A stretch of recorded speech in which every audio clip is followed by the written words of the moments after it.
wabarakatuh. Perkenalkan, nama saya Alika Amanda Putri. Saya dari kelas 10 Tata Busana, nomor absen 01. Di sini saya akan memperkenalkan teman-teman saya, antara lain Assalamualaikum warahmatullahi wabarakatuh. Izin kenalkan diri, nama saya Rika Jisita, kelas 10 Tata Busana dari kelompok 1 Sejarah Indonesia, nomor absen 14. Assalamualaikum warahmatullahi wabarakatuh.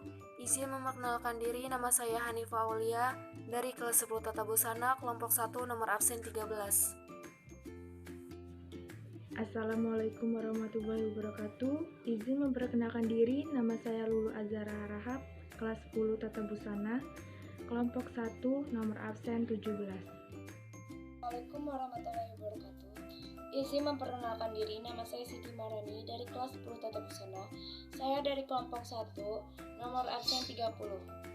Di sini kami akan mempresentasikan tentang peran bangsa Indonesia dalam perdamaian dunia, antara lain KAA, Misi Garuda, Deklarasi Desuan, Gerakan Non-Blok, ASEAN, OKI, dan Jakarta Informal Meeting.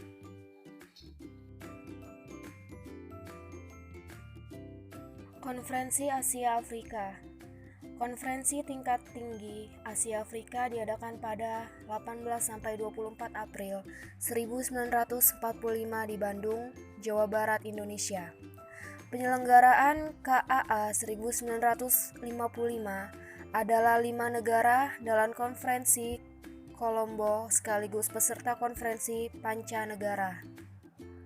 Adapun 5 negara penggagas konferensi Asia Afrika adalah 1. Indonesia, diwakili oleh Perdana Menteri Ali Sastромidjo. 2. Ceylon atau Sri Lanka, diwakili oleh Perdana Menteri Si Johan Kotelawala. 3. Burma atau Myanmar, diwakili oleh Perdana Menteri UNU. 4. Pakistan, yang diwakili oleh Perdana Menteri Muhammad Ali. 5. India, yang diwakili oleh Perdana Menteri Jawaharlal Nehru. Sebanyak 24 negara dari Asia dan Afrika menghadiri KAA, yaitu 1. Afghanistan, 2. Kamboja, 3. Republik Rakyat Tiongkok atau Cina, 4. Mesir, 5. Ethiopia, 6. Pantai Emas atau Gold Coast, 7. Iran, 8. Irak, 9. Jepang, 10. Yordania, 11. Laos, 12. Libanon, 13. Liberia, 14. Libya, 15. Nepal, 16. Filipina, 17. Saudi Arabia, 18. Sudan, 19. Syariah, 20. Thailand atau Muay Thai, 21. Turki, 22. Republik Demokrasi Vietnam atau Vietnam Utara, 23. Vietnam Selatan, dan 24. Yaman. Peran Indonesia dalam Konferensi Asia Afrika adalah sebagai negara pemrakarsa konferensi, sebagai tuan rumah konferensi Pancanegara di Bogor 28-29 Desember 1954, sebagai pertemuan pendahuluan KAA dan sebagai tempat penyelenggaraan KAA 1955. Tujuan Konferensi Asia Afrika adalah untuk mempererat solidaritas negara-negara di Asia dan Afrika dan menentang penjajahan atau kolonialisme negara-negara barat. Konferensi Asia Afrika 1955 di Gedung Merdeka Bandung sebagai bukti peran Indonesia dalam upaya menciptakan perdamaian dunia. Karsa Konferensi sebagai tuan rumah Konferensi Pancanegara di Bogor 28-29 Desember 1954 sebagai pertemuan pendahulu KAA dan sebagai tempat penyelenggaraan KAA 1955. Persiapan KAA pada 15 April 1955. Surat undangan KAA dikirim pada 25 kepala pemerintahan negara Asia dan Afrika. Tetapi ada satu negara yang menolak, yaitu Federasi Afrika Tengah atau Central Africa Federation, karena masih dikuasai orang-orang bekas penjajahnya. Sebanyak 24 negara menerima baik undangan meski pada mulanya ada negara yang masih ragu-ragu. Sebagai besar, delegasi tiba di Bandung lewat Jakarta pada 16 April 1955. Gedung Dana Pensiun dipersiapkan sebagai tempat sidang-sidang konferensi. Hotel Homan, Hotel Pranger, dan 12 hotel lainnya, serta perumahan perorangan dan pemerintahan dipersiapkan sebagai tempat menginap para tamu yang berjumlah 1.300 orang. Saat memeriksa persiapan terakhir di Bandung pada 17 April 1955, Presiden Soekarno meresmikan penggantian nama beberapa tempat dengan tujuan menciptakan suasana yang sesuai tujuan konferensi. Gedung Concordia diubah namanya menjadi Gedung Merdeka, Gedung Dana Pensiun menjadi Gedung Dwi Warna, dan sebagian jalan raya timur menjadi Jalan Asia Afrika.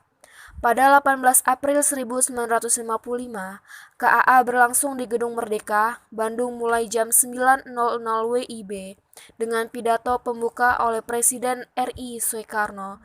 Sidang-sidang selanjutnya dipimpin oleh Ketua Konferensi PMRI, Ali Sostromidjojo.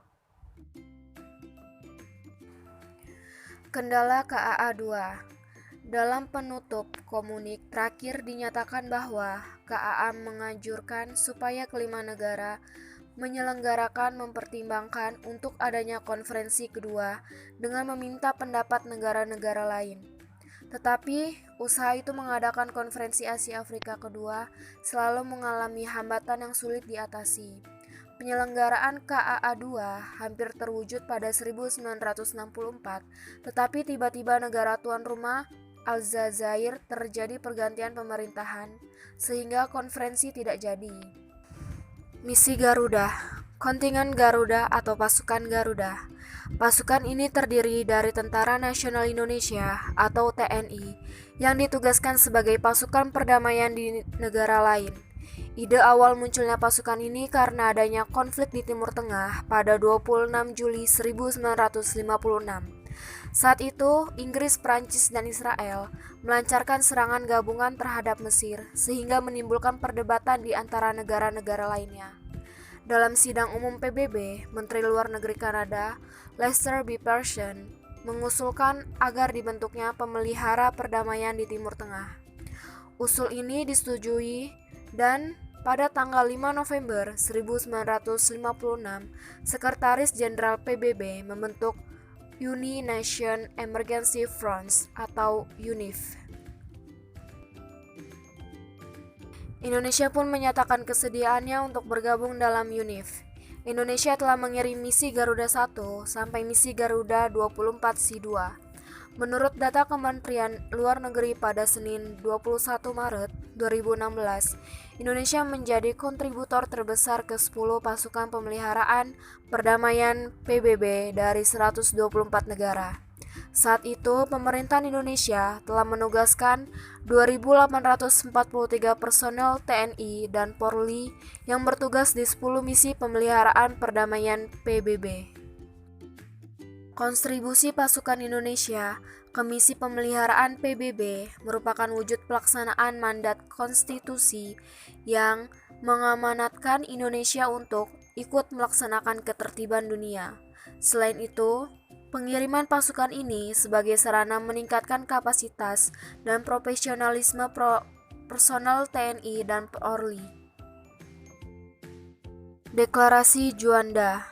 Deklarasi Juanda dicetuskan oleh Perdana Menteri Juanda Kartawidja pada tanggal 13 Desember 1957. Deklarasi ini dilatar belakangi oleh tuntutan pimpinan Departemen Pertahanan Keamanan RI tahun 1956 yang merasa hukum laut Indonesia saat itu yang berdasarkan Zenen Maritim Keringan Ordonati atau Ordonasi Laut dan Daerah Maritim tahun 1939 dari Belanda tidak menguntungkan kepentingan wilayah Indonesia. Kebijakan tersebut dapat membuat kapal-kapal asing masuk ke wilayah Indonesia dan mengambil sumber dayanya. Akhirnya, melalui deklarasi Juanda, dinyatakan bahwa laut teritorial Indonesia berjarak 12 mil laut diukur dari garis-garis dasar yang menghubungkan titik keluar dari pulau terluar. Deklarasi Juanda kemudian dikukuhkan melalui Perpu nomor 4 tahun 1960 dan melahirkan konsep wawasan Nusantara. Agar diakui oleh negara lain, deklarasi ini juga diperjuangkan dalam forum internasional melalui Konferensi Hukum Laut atau lebih dikenal dengan UNCLOS atau Unit National Convention on the Law of the Sea yang diadakan oleh PBB. Deklarasi Juanda baru dapat diterima di dunia internasional setelah ditetapkan dalam Konferensi Hukum Laut PBB yang ketiga di Montego Bay atau Jamaika pada tahun 1982. Berdasarkan hasil konferensi tersebut, Indonesia diakui sebagai negara dengan asas negara kepulauan. Setelah diperjuangkan sekitar 25 tahun, akhirnya pada 16 November 1994 disetujui oleh 60 negara dan dengan demikian hukum laut Indonesia telah diakui oleh dunia internasional. Indonesia harus berterima kasih kepada Profesor Dr. Mahtar Kusumatmadja dan Profesor Dr. Hajim Dajalal yang setia mengikuti berbagai konferensi tentang hukum laut yang dilaksanakan PBB dari tahun 1970-an hingga tahun 1990-an.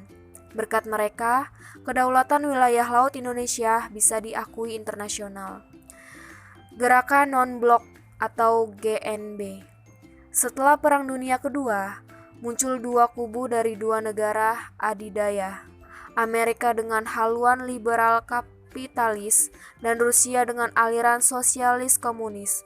Banyak negara yang tidak ingin tergabung dalam dua aliran ini akhirnya membuat gerakan non-blok atau GNB. Masih ingat Desisilah Bandung yang sudah kita bahas di atas? Nah, untuk merelasikan beberapa poin dalam Desisilah Bandung yang menyangkut kesejahteraan suatu negara, pada tanggal 1 sampai 6 September 1961 diadakan konferensi tingkat tinggi atau KTT di Belgrad, Yugoslavia. Dalam KTT di Belgrad inilah didirikan GNB yang diprakarsai oleh 5 negara: Indonesia, India, Yugoslavia, Ghana, dan Mesir. Beberapa tujuan dari bentuknya gerakan non-blok antara lain: 1. Memelihara perdamaian dan keamanan internasional. 2. Mengusulkan terciptanya peluncutan senjata secara umum dan menyeluruhkan di bawah pengawasan internasional efektif. 3. Mengusahakan agar PBB berfungsi secara efektif. 4. Mengusahakan terwujudnya tata ekonomi dunia baru. 5. Mengusahakan kerjasama di segala bidang dalam rangkai mewujudkan pembangunan ekonomi dan sosial. Tujuan dari GNB juga tercantum dalam Deklarasi Havana tahun 1979, yaitu untuk menjamin kemerdekaan, kedaulatan, integritas teritorial, dan keamanan dari negara-negara non-blok dalam perjuangan mereka menentang imperialisme, kolonialisme, apartheid, Zionisme, rasisme, dan segala bentuk intervensi. Selain sebagai negara pelopor berdirinya GNB, Indonesia memiliki peran yang cukup besar dalam organisasi tersebut, di antaranya sebagai salah satu negara penggagas KAA yang merupakan cikal bakal digagasnya gerakan non-blok, sebagai salah satu negara pengundang pada KTT GNB yang pertama. Hal ini karena Indonesia merupakan salah satu pendiri GNB dan berperan besar dalam mengajak negara lain untuk bergabung dalam KTT. Menjadi ketua dan penyelenggaraan KTT GNB yang ke-10 yang berlangsung pada 1-17 September 1992 di Jakarta dan Bogor. Indonesia turut pula menjadi perintis dibukanya kembali dialog Utara-Selatan, yaitu dialog yang memperkuat hubungan antara negara berkembang atau selatan terhadap negara maju atau utara, sehingga tahun 2016 KTT GNB telah diadakan sebanyak 17 kali dan memiliki pada 2012 telah memiliki 120 negara sebagai anggota. OKI, organisasi ini berdiri pada tanggal 25 September 1969 di Rabat, Maroko, setelah para pemimpin sejumlah negara Islam mengadakan konferensi tingkat tinggi atau KTT Islam. Organisasi Konferensi Islam ini kemudian berubah nama menjadi Organisasi Kerjasama Islam pada 28 Juni 2011. Organisasi ini lahir sebagai reaksi negara-negara Islam atas tindakan Israel yang membakar Masjid Al-Aqsa pada 21 Agustus 1969. Pembentukan OKI antara lain ditunjukkan untuk meningkatkan solidaritas Islam di antara negara anggota, mengorganisasikan kerjasama antar negara anggota, mendukung perdamaian dan keamanan internasional, serta melindungi tempat-tempat suci Islam, dan membantu perjuangan pembentukan negara Palestina yang merdeka dan berdaulat. Saat ini, OKI beranggotakan 57 negara Islam atau negara yang memiliki penduduk mayoritas Muslim di kawasan Asia dan Afrika. Seiring berkembangnya zaman, OKI tidak hanya menangani masalah politik, terutama masalah Palestina, tetapi juga turut serta menangani permasalahan ekonomi, sosial, budaya, dan ilmu pengetahuan. Secara umum, tujuan organisasi ini adalah 1. Memperkuat solidaritas kerjasama dalam bidang politik, ekonomi, sosial, budaya, ilmu pengetahuan, dan teknologi antara negara anggota, serta perjuangan umat Islam untuk melindungi kehormatan, kemerdekaan, dan hak-haknya. 2. Melakukan aksi bersama untuk melindungi tempat-tempat suci umat Islam serta memberikan semangat dan dukungan kepada rakyat Palestina dalam memperjuangkan hak dan kebebasan mendiam daerahnya. 3. Bekerja sama untuk menentang diskriminasi rasial, dan segala bentuk penjajahan serta menciptakan suasana yang menguntungkan serta saling pengertian antara negara anggota dan negara-negara lainnya. Dalam OKI, beberapa peran Indonesia adalah memfasilitasi upaya penyelesaian konflik antara pemerintahan Filipina atau GRP dengan Moro National Liberation Front atau MLDF dengan mengacu kepada Final Peace Agreements dan Perjanjian Damai 1996. Indonesia memberikan dukungan bagi berdirinya negara Palestina yang merdeka dan berdaulat dengan Yerusalem sebagai ibu kotanya. Dukungan dilanjutkan dengan pembukaan hubungan diplomatik antara pemerintahan RI dan Palestina pada tanggal 19 Oktober 1989. Indonesia juga aktif dalam memperkenalkan Islam sebagai agama yang menjunjung tinggi perdamaian dan toleransi. ASEAN merupakan singkatan dari Association of South Asian Nations atau Perhimpunan Bangsa-Bangsa Asia Tenggara. ASEAN didirikan pada 8 Agustus 1967 di Bangkok, Thailand. Pendiri ASEAN dipelopori oleh 5 negara, yaitu Singapura, Thailand, Malaysia, Indonesia, dan Filipina. Meski ASEAN adalah asosiasi negara-negara Asia Tenggara, tapi kenyataannya belum semua negara di wilayah Asia Tenggara tergabung menjadi ASEAN. Tujuan ASEAN: 1. Meningkatkan pertumbuhan ekonomi, kemajuan sosial, dan perkembangan budaya di kawasan Asia Tenggara. 2. Mempromosikan perdamaian dan stabilitas regional melalui penghormatan terhadap keadilan dan supremasi hukum dalam hubungan antara negara di kawasan dan kepatuhan terhadap asas piagam PBB. 3. Meningkatkan kerjasama dan saling membantu antara anggota demi kepentingan bersama dalam bidang ekonomi, sosial, budaya, teknologi, ilmu pengetahuan, dan administratif. 4. Menyediakan bantuan satu sama lain dalam bentuk fasilitas-fasilitas latihan dan penelitian. 5. Kerjasama yang lebih besar dalam bidang pertanian, industri, perdagangan, pengakuan, komunikasi, serta usaha peningkatan standar kehidupan rakyat. 6. Memajukan studi-studi masalah Asia Tenggara. 7. Memelihara dan meningkatkan kerjasama yang bermanfaat dengan organisasi-organisasi regional dan internasional yang ada. Prinsip-prinsip ASEAN: menghormati kemerdekaan, kedaulatan, kesetaraan, integritas wilayah, dan identitas nasional negara-negara anggota, berkomitmen dan bertanggung jawab secara kolektif dalam meningkatkan perdamaian, keamanan, dan kemakmuran di kawasan, menolak agresi, ancaman, penggunaan kekuatan, atau tindakan lainnya dalam bentuk apapun yang bertentangan dengan hukum internasional, menyelesaikan sengketa secara damai. Jakarta Informal Meeting. Jakarta Informal Meeting atau biasa disingkat menjadi JIM adalah salah satu bentuk upaya Indonesia dalam menjaga perdamaian di ASEAN. Jakarta Informal Meeting adalah suatu perundingan perdamaian antara Kamboja dan Vietnam yang difasilitasi oleh Indonesia.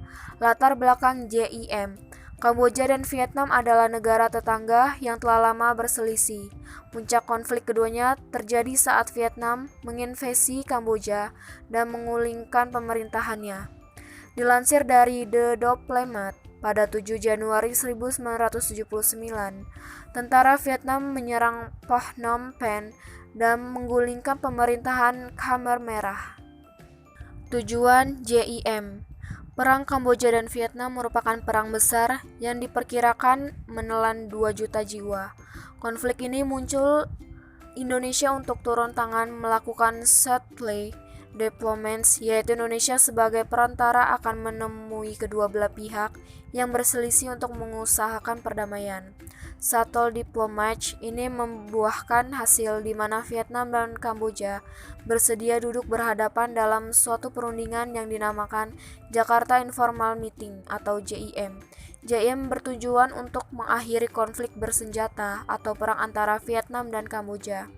Penyelenggaraan Jakarta Informal Meeting dilakukan sebanyak 2 kali. JIM pertama pada Juli 1987 dan JIM kedua pada Februari 1989 di Jakarta. JIM pertama mempertemukan kedua negara yang berselisih untuk pertama kali dan membuahkan hasil gencatan senjata, yaitu Vietnam menarik pasukannya dari Kamboja dan diturunkannya PBB ke perbatasan Kamboja. JIM 2 kemudian dilakukan untuk mendilanjutkan hasil dari JIM 1. Perundingan yang panjang ini akhirnya damai dengan tercapainya Perjanjian Paris atau Paris Peace Agreement pada 23 Oktober 1991 yang ditandatangani oleh 19 negara. Semua tawanan perang dilepaskan, seluruh pasukan militer ditarik dari Kamboja, pengaturan kedaulatan, teritorial, penyelesaian politik konflik, serta rekonstruksi dikembalikannya ke Kamboja.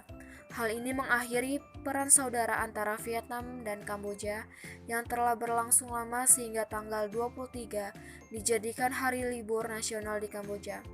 Pasca ditandatanganinya Perjanjian Paris, Kamboja dapat membangun pemerintahannya kembali dibantu oleh negara-negara lain di bawah naungan PBB.